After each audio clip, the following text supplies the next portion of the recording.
Hello student, আজ আমি তোমাদের ক্লাস 12-এর প্রথম অধ্যায় অতীত স্মরণ থেকে গুরুত্বপূর্ণ 10টি এমসিকিউ সাজেশন দিয়েছি। এই সাজেশনগুলি তোমরা সম্পূর্ণ দেখবে। প্রথম সাজেশনটি হলো 1 নম্বর, পঞ্চতন্ত্র গ্রন্থের রচয়িতা হলেন বিষ্ণু শর্মা।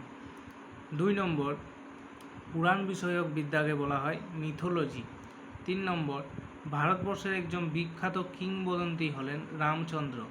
4 নম্বর, 71-এর ডায়েরি নামক স্মৃতিকথার রচয়িতা সুফিয়া কামাল।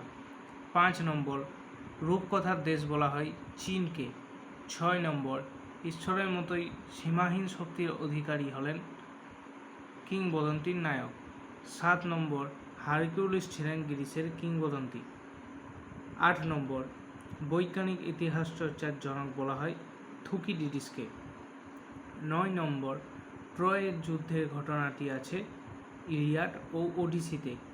10 নম্বর, বুড়ো আংলা গ্রন্থটি রচয়িতা করলেন অবনীন্দ্রনাথ ঠাকুর। যদি ভিডিওটি ভালো লেগে থাকে তবে চ্যানেলটি অবশ্যই লাইক করবে।